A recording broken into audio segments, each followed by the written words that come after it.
Bonjour à tous, très heureux de vous retrouver. School TV Le Mag, une demi-heure consacrée à la scolarité de vos enfants. À chaque fois, une initiative forte sur le plan local et ou national, international, pourquoi pas, avec Alix Nguyen. Salut Alix. Salut Patrice. Le sommaire, le voici, à bas les clichés et surtout les préjugés concernant l'autisme. Un Français sur trois considère à tort qu'un individu autiste est une personne atteinte de troubles psychologiques. Des Français qui sous-estiment encore très fortement le nombre d'enfants et d'adultes concernés aujourd'hui par le spectre autistique. Une large partie du MAG sera consacrée aussi à la sensibilisation sur la question de l'autisme, l'occasion de comparer ce qui se fait en France avec le Québec. On voit ça avec nos invités dans un instant.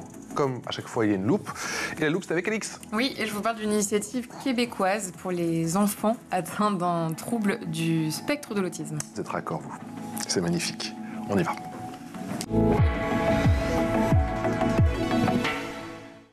L'expression orale du MAG, je vous présente sans plus tarder mes deux invités via Skype. Bonjour Nadège Roche-Labarbe.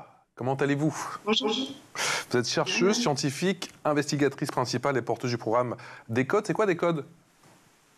Décode, c'est un programme de recherche qui vise à coordonner différents projets de recherche menés à l'Université de Caen sur le développement du cerveau des bébés et sur la prévention des troubles du neurodéveloppement dont l'autisme fait partie. On aura bien évidemment l'occasion d'en parler très largement dans ce MAG. On est également en Skype avec Camille Desbois. Bonjour Camille, journaliste, créatrice du podcast Bande d'autistes, merci d'être avec nous. Vous êtes également l'auteur de ce récent ouvrage. C'est quoi les neuroatypies? C'est chez Dangle Édition. Et concernant justement votre podcast Bande d'autistes, on va sans plus tarder écouter un petit extrait. Ça donne ça. Bande d'autistes, le podcast qui parle de neuroatypie autrement. J'ai détaillé 5 clichés génériques qui reviennent assez souvent sur l'autisme pour rappeler qu'en fait c'est quelque chose qui est très varié, qui affecte des personnes très différentes et qu'il faut arrêter de considérer ça comme un trouble monolithique. En premier lieu, on dit souvent que les autistes ne communiquent pas ou communiquent mal. Pour résumer ces clichés, on va dire que les autistes ne regardent jamais dans les yeux, qu'ils sont non-verbaux ou peu verbaux, qu'ils sont incapables de s'exprimer clairement.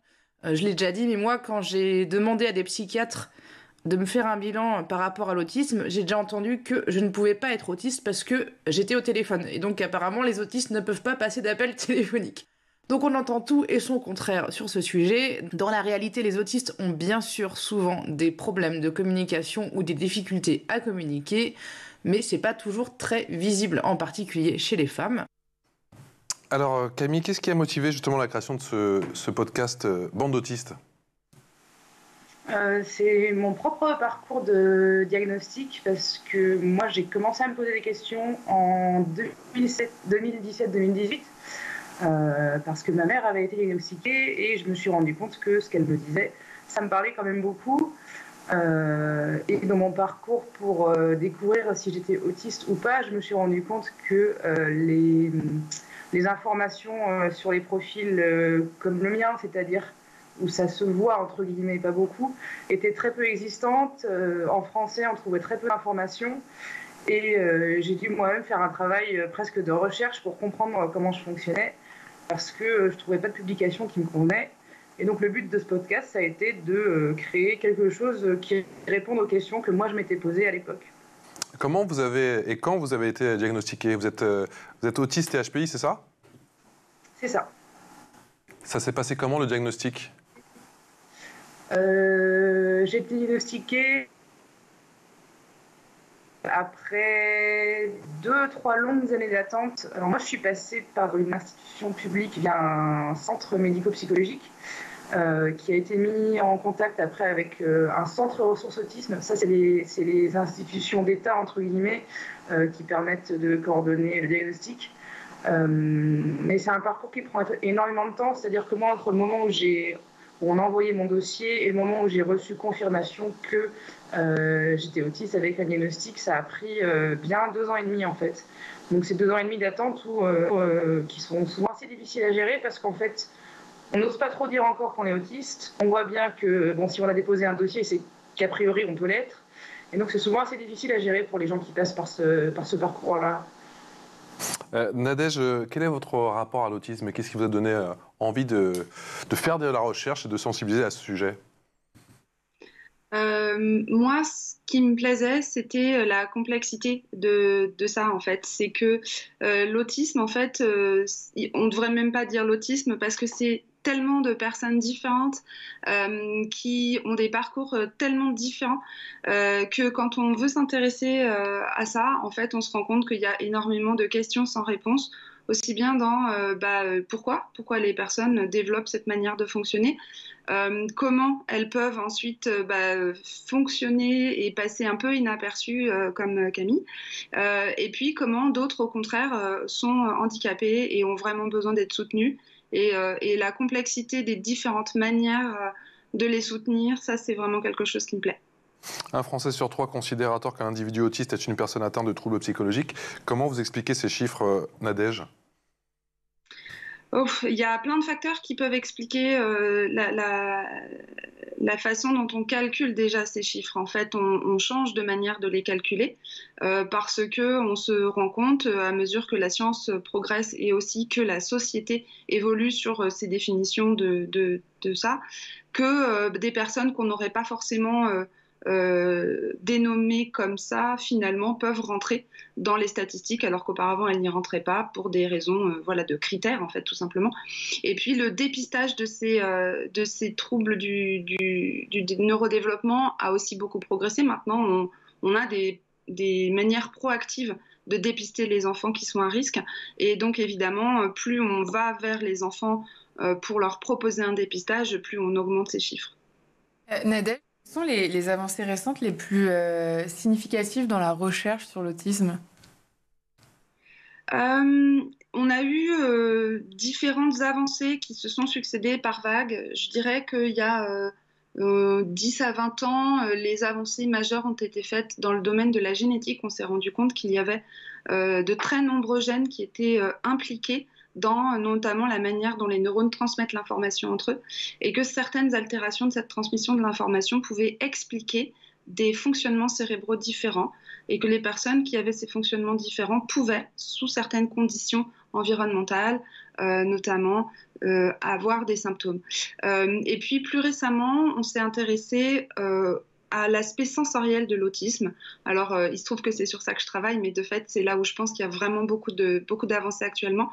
On s'est rendu compte que ces manières de fonctionner et de traiter l'information différentes au niveau du cerveau se traduisaient chez les enfants les plus jeunes par des atypies du fonctionnement sensoriel, c'est-à-dire une manière de traiter l'information sensorielle qui est différente, et que ça pourrait constituer les tout premiers signes avant-coureurs des symptômes de l'autisme.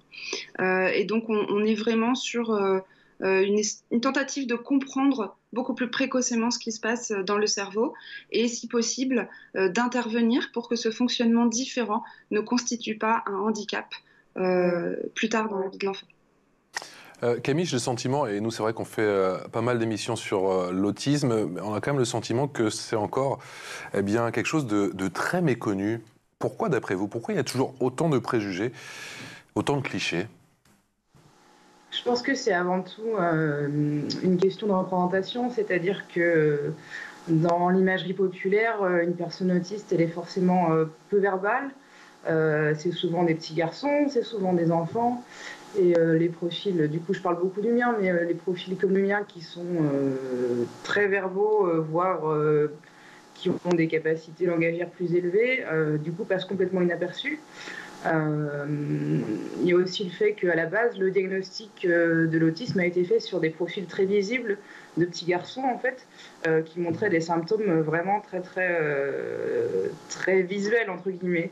Et donc, au fur et à mesure des années, ça veut dire qu'on a considéré que l'autisme, c'était forcément quelque chose d'un peu cliché, c'est-à-dire avec des gens qui se balancent constamment, qui sont incapables de regarder dans les yeux, etc., etc. Et ce type d'autisme existe, bien sûr, mais comme disait Nadège, en fait, c'est très très difficile de catégoriser les autismes selon vraiment des critères précis, parce qu'on se rend compte maintenant, avec l'avancée de la recherche sur le sujet, que ça touche des catégories de population extrêmement variées, et on est en train de rattraper un retard énorme sur le sujet. En quoi l'autisme impacte votre quotidien aujourd'hui, pour qu'on comprenne bien?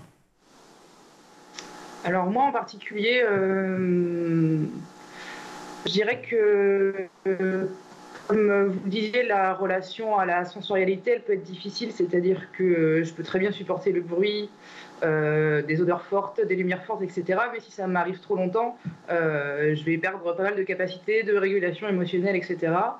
J'ai un énorme besoin de solitude pour me retrouver.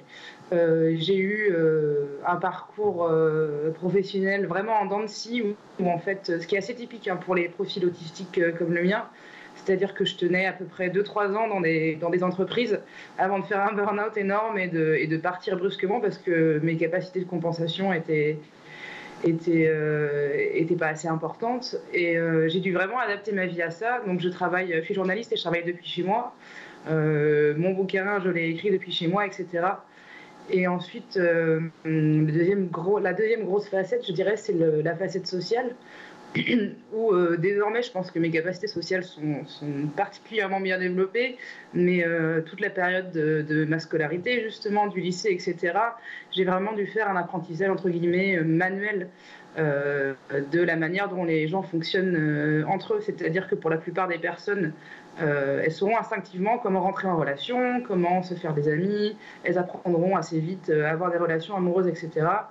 Et pour nous, c'est beaucoup plus compliqué. Et c'est quelque chose qu'on doit faire de manière très manuelle et très réfléchie et qui occasionne souvent des espèces de faux pas sociaux qui peuvent être assez compliqués à gérer. Donc je dirais que c'est les deux grands axes où je peux avoir des difficultés même maintenant à l'âge adulte. Et Camille, quelle est la prise en charge ou le traitement dans votre cas ? Alors moi, ce que je veux souligner, c'est que mon traitement et ma prise en charge, c'est moi qui ai dû aller les chercher parce que quand on est diagnostiqué à l'âge adulte, on a très très peu d'accompagnement. En fait, on n'a même pas un accompagnement psychologique garanti.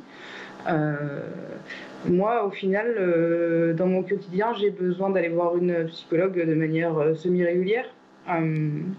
Et je suis également sous médicaments pour gérer mon anxiété qui est chronique et qui est vraiment très très handicapante si j'ai pas ces médicaments. Et c'est quelque chose qui, pareil, est très très courant chez les personnes autistes qui sont, comme moi, suradaptées, entre guillemets. C'est-à-dire que cette suradaptation, ça vient avec des symptômes, entre guillemets, d'anxiété, parce que du coup, c'est de la vigilance. Et il y a très souvent aussi des dépressions, etc. Donc moi, je m'en sors plutôt bien avec ces deux facteurs-là. Après, il y a des personnes autistes qui auront besoin de plus d'accompagnement au travail, par exemple. Je sais qu'il y a beaucoup d'accompagnement aussi avec des orthophonistes, etc., des psychomotriciens, tout ça. Nadège Roche-Labarbe, quelles sont les avancées concernant les enfants et peut-être plus précisément les bébés ? Que dit la science ? La science, alors sur les bébés, pour l'instant, on en est vraiment au tout début. On espère pouvoir donner des pistes d'intervention précoce, mais pour l'instant, j'en suis vraiment à la compréhension, donc c'est un peu tôt. Les avancées, vraiment, elles se font maintenant, en tout cas dans la période préscolaire et scolaire. Le but, c'est d'aider les enfants à naviguer les difficultés que Camille décrit très bien parce qu'elle-même, elle les a naviguées en autonomie. Alors, elle a pu le faire parce qu'elle a des bonnes capacités cognitives et donc, effectivement, moyennant une fatigue significative, eh bien, elle compense parce qu'elle a appris de manière explicite comment gérer ces situations. Ce qu'on propose maintenant aux enfants, c'est le plus tôt possible d'apprendre à gérer des situations sociales, des situations où l'environnement sensoriel devient trop et tout ça, on peut aider les enfants en leur expliquant, c'est-à-dire en verbalisant de manière vraiment concrète comment on s'y prend dans telle et telle situation sociale, comment on peut faire quand on a une surcharge sensorielle. Oui, on peut s'isoler si on en a besoin dans la classe. Ça, c'est des choses qui étaient pas du tout enseignées et qui maintenant permettent à des enfants d'être inclus dans des environnements scolaires parce que ça devient, d'abord ça devient admis d'avoir besoin de faire une pause, d'avoir besoin d'une explication sur des choses qui peuvent paraître évidentes comme se faire un ami ou attendre son tour dans une conversation. Eh bien, si on peut enseigner aux enfants de manière très explicite ce qu'il faut faire et qu'ils y voient leur intérêt, c'est-à-dire qu'ensuite ils vont avoir des relations sociales qui sont plus faciles. Donc, si elles sont plus faciles, ils seront moins anxieux. Comme ils sont moins anxieux, ça devient plaisant et ils ont envie de recommencer. Bah ça, si on leur apprend très tôt, c'est déjà ça de gagner. Et donc, ça leur évite ensuite de se retrouver dans des boucles très anxiogènes où ils doivent naviguer tout seuls, apprendre sur le tas, faire des faux pas, être anxieux parce qu'ils ont fait un faux pas, etc. Donc, c'est vraiment l'idée de leur faire gagner du temps. Et puis, on adapte aussi des supports visuels, c'est-à-dire que on peut aussi, par exemple, proposer des plannings visuels dans leur emploi du temps, leur montrer, même tout petit, voilà ce qui va se passer dans 1 heure, voilà ce qui va se passer tout à l'heure, voilà ce qui va se passer ce soir. Ça leur permet d'anticiper leur journée. C'est des choses qui peuvent être plus facilement faites verbalement par des enfants typiques, mais pour des enfants autistes, eh bien, un support visuel va beaucoup les aider et, encore une fois, diminuer l'anxiété. Et ça, finalement, c'est intéressant parce que ça profite à tous les enfants. C'est-à-dire qu'on le met en place pour des enfants qui ont un trouble de l'autisme parce que ça les aide. Mais si vous le mettez en place dans toute une classe, en fait, ça aide tout le monde. Et donc, c'est génial parce que là, vous faites progresser tous les enfants, finalement. Et justement, Nadège, où en est la sensibilisation à l'autisme au sein du système éducatif ? Très variable. Elle dépend beaucoup des moyens. Et quand je dis des moyens, je veux dire bien évidemment des moyens financiers finalement. Parce que pour pouvoir sensibiliser les personnes, il faut d'abord les former. Et ensuite, il faut leur donner le temps nécessaire de mettre en place ces supports pédagogiques, ces temps de pause, cette prise en charge individuelle de temps en temps que l'enfant va nécessiter pour lui expliquer ou lui réexpliquer des choses que les autres n'ont pas besoin d'entendre sous cette forme-là. Et pour avoir du temps, il faut avoir des collègues, et pour avoir des collègues, il faut avoir plus de postes. Donc là, on est vraiment sur des niveaux de sensibilisation qui sont variés. J'appellerais même pas ça de la sensibilisation parce qu'en réalité, les enseignants sont bien sensibilisés maintenant. L'information, elle est disponible. C'est des gens qui, en général, sont très proactifs, qui vont rechercher cette information parce qu'ils sont confrontés à ces situations et donc ils ont envie.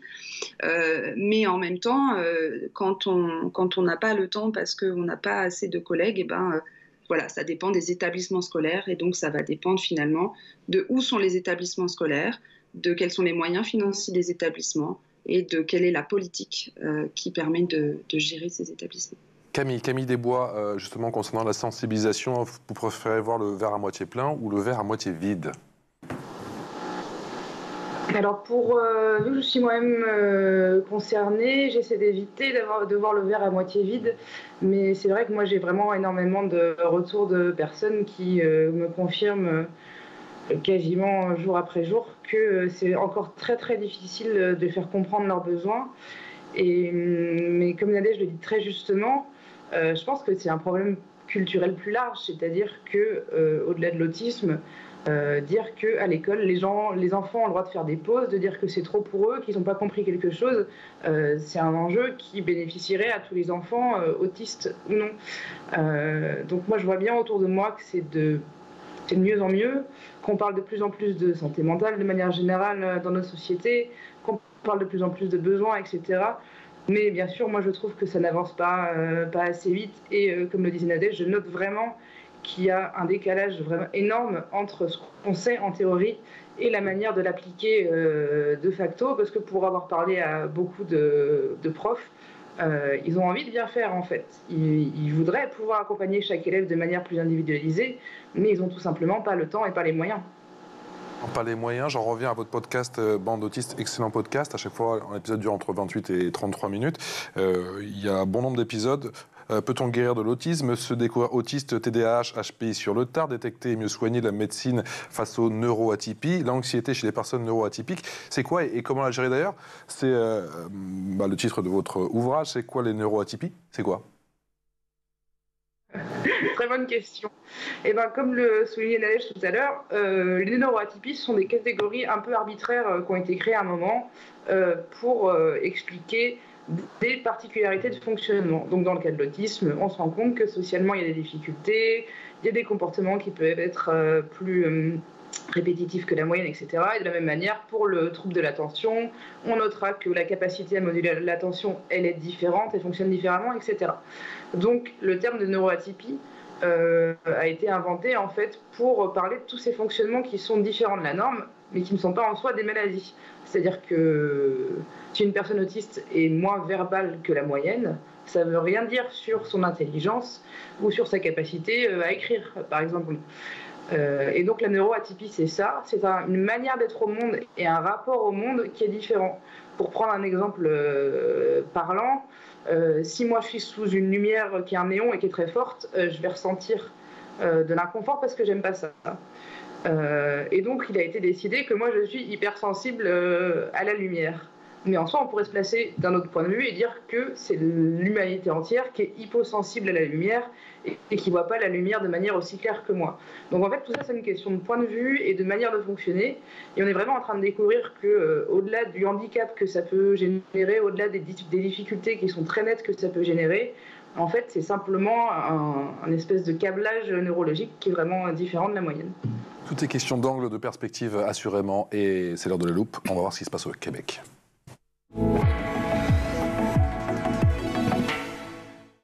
Initiative québécoise à la une aujourd'hui, ma chère Alix, pour les jeunes atteints d'un trouble du spectre de l'autisme. Oui, il s'agit d'un programme appelé Nexus, mis en place par le Centre intégré de santé et de services sociaux de la Montérégie-Ouest, un organisme québécois public. L'initiative s'adresse aux jeunes de 7 à 21 ans atteints d'un trouble du spectre de l'autisme ou ayant des comportements dits antisociaux, comme des crises de colère ou une opposition constante. On écoute Laurence Pérusse-Tardif, coordinatrice au sein de l'organisme. Concrètement, le souhait du programme est que les jeunes de 7 à 21 ans sont amenés à résider 18 mois dans une famille d'accueil qui, à elle, aura reçu préalablement une formation quant à l'approche positive s'inspirant du Treatment Foster Care Oregon, un modèle d'intervention développé par l'Oregon Social Learning Center aux États-Unis. Lors de la période d'hébergement, l'accent va être mis sur l'enseignement d'habiletés prosociales et la réduction des comportements antisociaux. Ce programme prône le fait de retirer temporairement les enfants pour les mettre en famille d'accueil afin de travailler la réadaptation tant au niveau du parent qu'au niveau de l'enfant pour ensuite retourner l'enfant dans le milieu familial, mais en ayant maximisé l'acquis des deux parties, et ce sur le plus court laps de temps possible. Ajoutons que selon les recherches faites en Oregon, nous devons aussi avoir un seul usager par milieu afin d'éviter l'influence des pairs. Depuis la création du programme, ce sont plus de 160 jeunes qui ont bénéficié du programme Nexus. À l'heure actuelle, 26 jeunes suivent le programme et pour la grande majorité des cas, Nexus a permis aux usagers d'atteindre l'objectif. Et donc chaque semaine, dans leur famille d'accueil, ces adolescents réalisent des activités pour développer leur habileté sociale et leur capacité à résoudre des problèmes. En se comportant bien, les jeunes gagnent des points qu'ils peuvent échanger contre des récompenses comme 25 points pour un sac de bonbons par exemple. L'objectif est de trouver le positif dans chaque situation. Les parents mettent également en place ce système de récompense au retour de l'enfant dans leur maison et bénéficient de l'aide d'un intervenant familial pour perfectionner leurs compétences parentales. Nadège, vous en pensez quoi de ce système de récompense ? Ce système de récompense, il fonctionne bien et il est à la base de nombreux programmes d'intervention comportementale qui sont efficaces dans les troubles du spectre de l'autisme. Ce que j'ai envie de dire sur ces notions de récompense, c'est que je pense qu'elles sont souvent mal comprises par le grand public. Souvent, on associe la récompense à du dressage. C'est le mot que moi, j'entends prononcer par mes étudiants quand ils ne connaissent pas, etc. Voilà. Ils me disent « Ah, mais est-ce que ce n'est pas pareil que dresser un animal ?» Alors, pourquoi c'est pareil et pourquoi ce n'est pas pareil ? Ce qui est pareil, c'est que vous allez donner à la personne quelque chose qui lui fait plaisir pour renforcer ce qu'elle a fait que vous estimez bénéfique, que vous voulez encourager. Ça, c'est le moyen. Ça, c'est pareil. Ce qui n'est pas pareil, c'est l'intention. Quand vous faites du dressage, votre intention est de favoriser des comportements qui vous seront utiles à vous-même. Si vous voulez entraîner votre chien à s'asseoir, c'est pas parce que lui, ça lui est utile ou qu'il en aura besoin dans sa vie, c'est parce que vous voulez qu'il sache le faire, parce que vous en avez envie vous-même. Là, c'est du dressage. Dans le trouble du spectre de l'autisme et les interventions comportementales, l'objectif, c'est d'améliorer à la fois la qualité de vie de l'enfant et la qualité de vie de l'ensemble de la famille en favorisant l'accès à l'autonomie. L'accès à l'autonomie, c'est l'intention du programme. On veut que la personne, elle puisse avoir une belle vie, une vie qui ne soit pas anxieuse, une vie qui ne soit pas dépendante, une vie qui soit épanouissante. Et donc, dans cette intention, on va mettre en place des renforcements positifs, mais du coup, on ne peut pas appeler ça du dressage. C'est pour ça qu'on appelle ça une intervention. Et il faut vraiment distinguer la philosophie derrière ces deux, parce que l'intention, ça fait vraiment toute la différence. Et quand vous faites l'éducation de n'importe quel enfant, de toute façon, vous donnez des récompenses. Quand votre enfant, il a bien fait ses devoirs, il a le droit d'aller jouer. C'est normal, pas dans l'autre sens. Vous ne l'envisagez pas forcément comme une récompense, mais de fait, c'est ça que ça veut dire. Il a le droit de faire quelque chose qui lui fait plaisir parce qu'il a fini ce qu'il avait à faire d'abord. Et tout est comme ça. Et donc, en fait, c'est vraiment au cœur des programmes. Et l'efficacité de cette approche-là, elle a été démontrée scientifiquement. C'est probablement la seule chose qui est vraiment très bien démontrée scientifiquement. Camille Desbois, vous avez eu déjà l'occasion d'en parler pendant vos podcasts, justement, de ces systèmes de récompense, de ces renforcements positifs efficaces? Non, j'en ai pas parlé. Après, il me semble que effectivement, ça suscite des fois des réactions assez violentes, comme disait Nadège. Après, toute éducation est basée là-dessus, c'est-à-dire qu'effectivement, à une époque, dans les écoles, on distribuait des bons points. C'est la même chose. Donc pour moi, effectivement, l'intention compte beaucoup, c'est-à-dire de ne pas faire justement du dressage et de montrer aux enfants que ça a un intérêt pour eux, en fait. C'est-à-dire que si je prends mon exemple à moi, il m'a fallu pas mal d'années de thérapie pour comprendre que c'était ma responsabilité de gérer mes débordements émotionnels et que si j'apprenais à bien gérer mes émotions, ça occasionnait un rapport au monde qui était plus apaisé, moins de colère de ma part, etc., etc. Donc pour moi, effectivement, la clé, c'est ça, c'est de montrer à l'enfant qu'il a un intérêt. Or, un enfant, autiste ou pas, il va avoir du mal à comprendre que le forcer à rester immobile et à gérer des émotions qu'il n'a pas envie de gérer, il va avoir du mal à comprendre pourquoi c'est bon pour lui. Donc effectivement, les bonbons, les récompenses, etc., ça peut être un vecteur initial pour montrer que, tu vois, c'est quelque chose qui est bon pour toi. Et après, à l'âge adulte aussi, en fait, on met en place des systèmes de récompense tout le temps. Quand on n'a pas envie de faire le ménage, mais qu'on le fait et qu'après on est content parce qu'on a une maison propre et on peut accueillir ses amis, c'est la même chose en fait. L'être humain, il fonctionne là-dessus. Donc effectivement, je pense que c'est pas forcément mauvais. Après, il faut bien communiquer dessus parce que je comprends pourquoi ça peut choquer les gens initialement s'ils ne comprennent pas comment ça marche. Merci infiniment à toutes les deux.